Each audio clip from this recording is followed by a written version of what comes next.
and they're about to lose their house to the bank, a lot of times you can go in and negotiate with the bank, not the seller, but with the bank. You can go in and negotiate with the bank and talk to them about selling the house to you on what is called a short sale. A short sale basically is this. Let's say that the loan amount is $100,000. If the loan amount is $100,000 and this person's facing a foreclosure, you can go and offer the bank, let's say $70,000. Now the bank has to make a decision. Do they let the house go into foreclosure, go through the process of evicting the seller, then make all the repairs that are needed to the house, or do they go ahead and sell it to you? And oh, by the way, after they do all those things, they still have to market the house. They still have to bring in a real estate company to market the house and to sell the house. A lot of things that take a lot of time and money out of their pocket. So they're willing to negotiate the loan and sell it to you on what is called a short sale. And the seller, well, they're real happy because now they don't have a foreclosure on their credit. That's how you're helping everybody. Next thing we want to talk about is building the dream team. See, there's a concept, and if you haven't read the book Think and Grow Rich by Napoleon Hill, I strongly recommend that book to you. It's responsible for more millionaires than probably any other book out there, other than maybe Robert Kiyosaki's book. Think and Grow Rich has one strategy in there, one concept in there about the power of the mastermind. And that's bringing together a group of individuals who are all experts in their own fields and using the power of the mastermind to make yourself even more powerful. It's kind of like, I want to be the boss and I want everybody else to work for me, and they ought to be experts in what they do. Let's start with a title company. Now, I know how to go and research title to verify that there's no liens or judgments, but you know what? My time is not best suited for that. The title company, they're experts at that. So when you find a good title company, somebody who actually knows what they're doing, knows how to research this data and this information, let them do it. They're the experts at it. That's when they're paid. That's how they're paid, and that's what you should pay them for. A good lawyer, we've already talked about 3, but a good lawyer can keep money in your pocket and put more money in your pocket, and that's a good thing. And you know, the reality is that nobody really likes going and talking to attorneys. I understand that, but when you find one who is a good attorney, who understands what you're doing, they can become your best friend. And take it from me, they're a valuable asset to have. A bookkeeper, somebody who understands about keeping records and keeping track of all the income and expenses and all of that stuff. If you're like me, I hate that. I do not like working with books. It's one of the first things I got rid of because I don't want to sit there and enter all that data in there. I'm not a data person. I'm a creative person. I'm one who likes to get out there into the field and get my hands dirty. I'll let somebody else work with the books, and that's what you need to find right off the bat.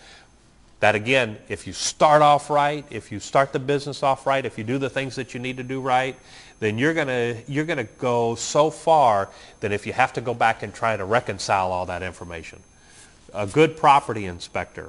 Let me tell you, a good property inspector, a lot of people who start the business say, well, I don't know anything about houses. I wouldn't know what to do if I walked into a house and something needed repair. I wouldn't know what to do. I wouldn't know what to look at. I wouldn't know how to inspect it. Well, we have property inspectors here in the Houston area who are experts at what they do, and a lot of them are very real estate investor friendly. One in particular, Kevin Smith, is a gentleman who's been around for years and years. When I started real estate investing back in 1998, he was one of the first persons I met. He actually walked me through the house step by step and showed me what to look for every single inch of that house, inside and out. And you know what? I think I paid him $250 for that, and I was in his back pocket, and I watched every place that he went and everything he did. And I still hire property inspectors today. Hire an appraiser, okay?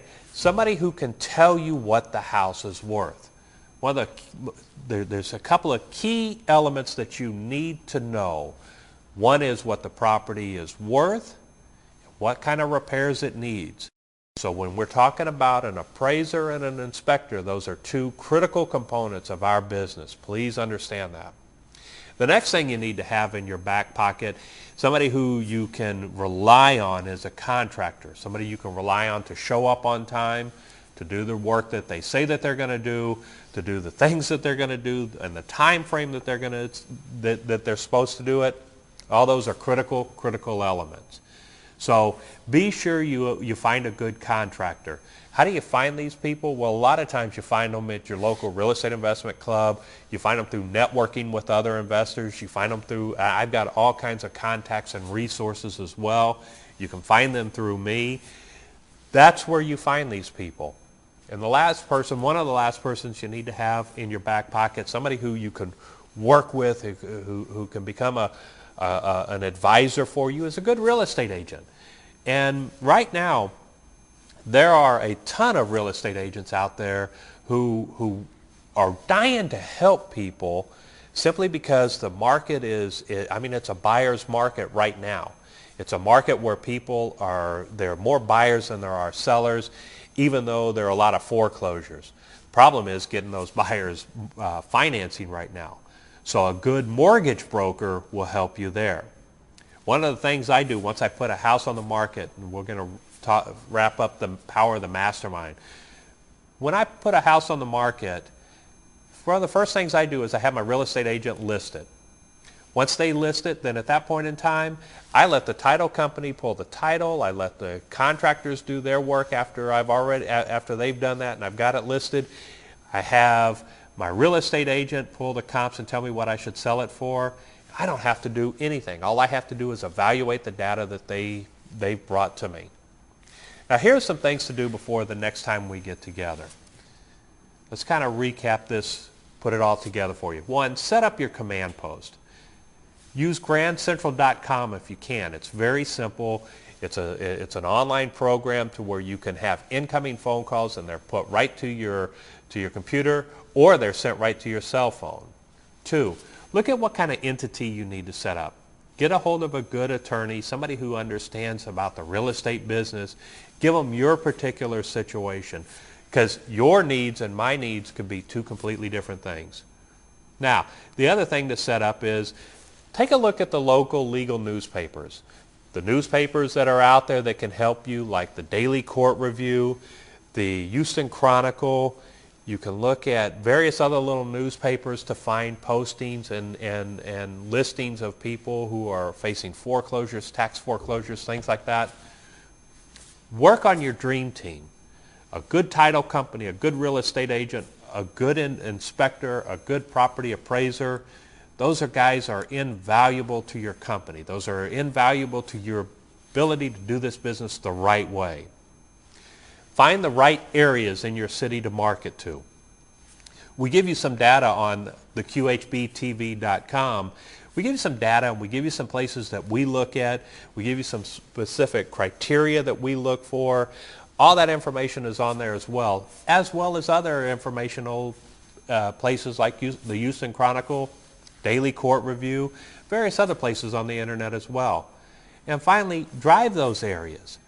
Drive those areas and take a look around when you're out there going to work or to school or to your friend's house or wherever you're going, and think of it a little bit differently.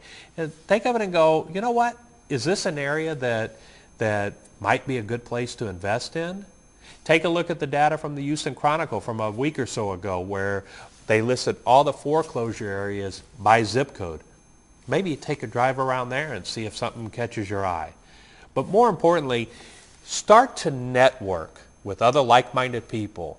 Use the power of the mastermind. People like myself who are working with other real estate investors, and we want to be able to make everybody successful. And when you network with people like us, people who are out there doing the business, out there doing this on a day-to-day basis, we can help you make your business all the more successful.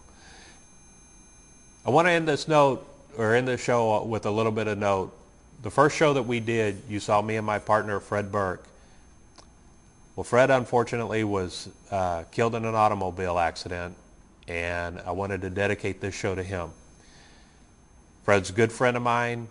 He helped me tremendously in a lot of areas of my life, our business life at TotalFinancialLiberty.com, and we're all going to miss him tremendously.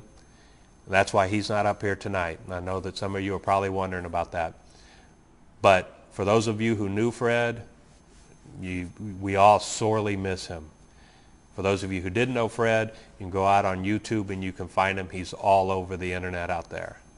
So with that, this has been Terry Weigel, the Quick House Buyer. Thanks again. See you next week.